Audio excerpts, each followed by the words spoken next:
আসসালামু আলাইকুম বন্ধুরা, আশা করি সবাই সুস্থ আছেন। বন্ধুরা, মধ্যপ্রাচ্যে বর্তমানে যুক্তরাষ্ট্র এবং ইরানের মধ্যে যে সংঘাত চলছে, এটা শুধু পরমাণু অস্ত্র তৈরির ঝুঁকি বা মিসাইল সক্ষমতার ঝুঁকি এখানেই সীমাবদ্ধ নয়। এখানে বিশ্ব নেতৃত্বের পতন হওয়া, চীনের প্রভাব বিস্তার হওয়া এবং মধ্যপ্রাচ্যের ভেতর যুক্তরাষ্ট্রের অর্থনীতি, ডলারের কৃত্রিম চাহিদা অব্যাহত, এই ধরনের বহু জটিল কিছু রয়েছে।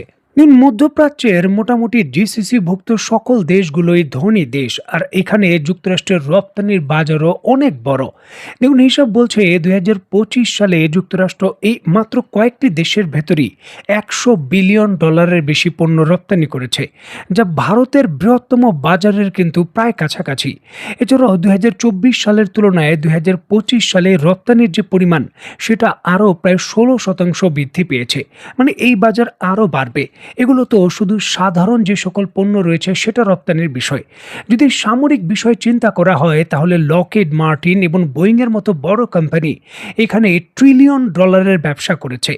মাত্র কয়েকদিন পূর্বেই যখন ডোনাল্ড ট্রাম্প এই উপসাগরীয় দেশগুলো সফর করেছেন, সংযুক্ত আরব আমিরাত, সৌদি আরব এবং কাতার, এই তিনটি দেশই যুক্তরাষ্ট্রের সামরিক বিভিন্ন প্রতিষ্ঠান থেকে অন্তত পক্ষে $1 ট্রিলিয়ন কাছাকাছি অস্ত্র ক্রয়ের চুক্তি করেছে, যেটা যুক্তরাষ্ট্রের অর্থনীতিতে নতুন করে জব ক্রিয়েট, বিভিন্ন ধরনের অর্থনীতির স্থিতিশীলতা এবং তাদের যে জিডিপি প্রবৃদ্ধি রয়েছে সেখানে বড় ধরনের সহযোগী ভূমিকা রাখবে।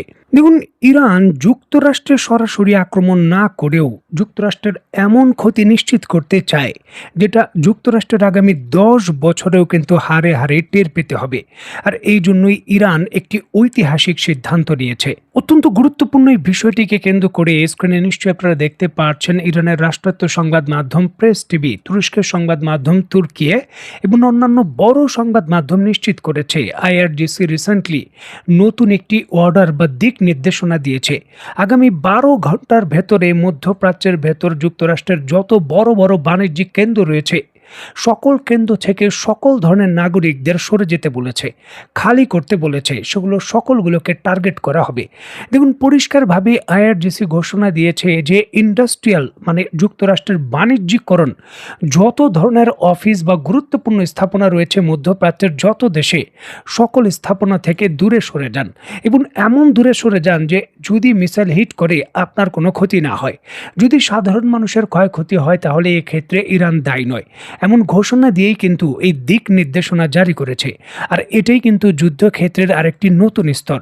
ইরান এখন সরাসরি যুক্তরাষ্ট্রের সামরিক স্থাপনা নয়, অর্থনৈতিক স্থাপনায়ও হামলা করবে, অর্থনীতিতেও হামলা করবে।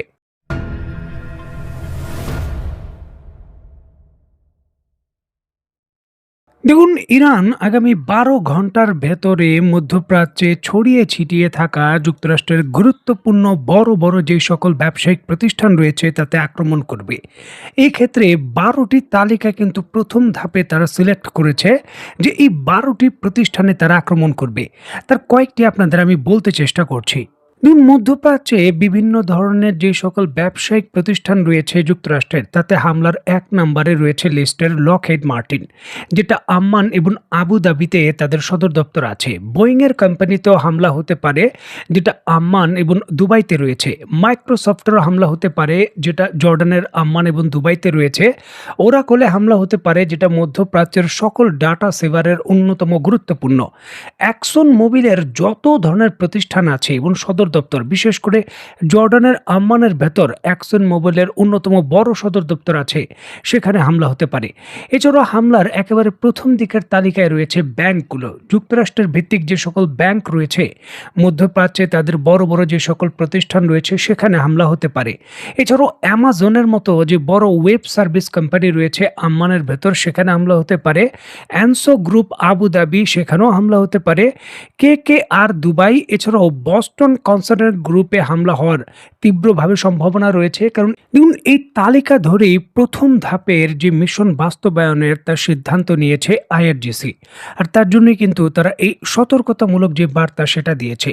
এর পূর্বেও সংযুক্ত আরব আমিরাতের যে সকল তেল ক্ষেত্র রয়েছে সেখানে হামলার পূর্বে এই ধরনের সতর্ক বার্তা দিয়েছিল, তারপর পরই কিন্তু হামলা হয়েছে।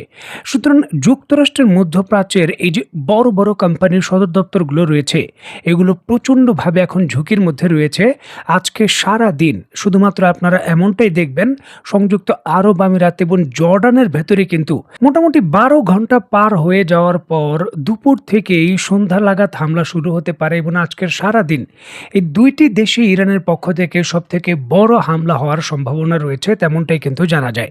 এখন দেখুন, জর্ডান এবং সংযুক্ত আরব আমিরাত ২ টি অন্যতম হাব হলো যুক্তরাষ্ট্র এবং ইসরায়েলের অর্থনৈতিক কর্মকাণ্ডের। আর এই জন্যই এগুলোকে টার্গেট করা হয়েছে। প্রথম ধাপের টার্গেট, দ্বিতীয় ধাপে হয়তো কুয়েত, সৌদি আরব বা অন্যান্য জায়গায় যে সকল যুক্তরাষ্ট্রের প্রতিষ্ঠান রয়েছে তাদের টার্গেট করা হবে। দেখুন, যুদ্ধ এখন শুধু সামরিক পর্যায়ে সীমিতবদ্ধ নয়, এখানে কিন্তু বিশ্ব নেতৃত্বের রদবদল এবং নতুন নেতৃত্বের উত্থান, এই খেলাটাও শুরু হয়েছে। আর তার অংশ হিসাবেই কিন্তু যুক্তরাষ্ট্রের অর্থনীতিকেও এইবার সরাসরি সামরিক হামলার মাধ্যমে টার্গেট করা হচ্ছে।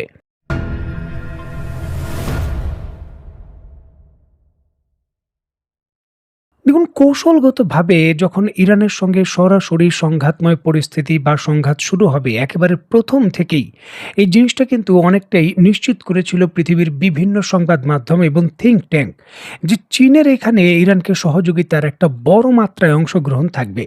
এখন কিন্তু তাই রয়েছে, যদিও চীন প্রকাশ্যে স্বীকার করে না। স্যাটেলাইট চিত্র থেকে শুরু করে বিভিন্ন ধরনের গোয়েন্দা তথ্য এবং নেভিগেশন সিস্টেমের একটা বড় সহযোগিতা করেছে চীন ইরানকে।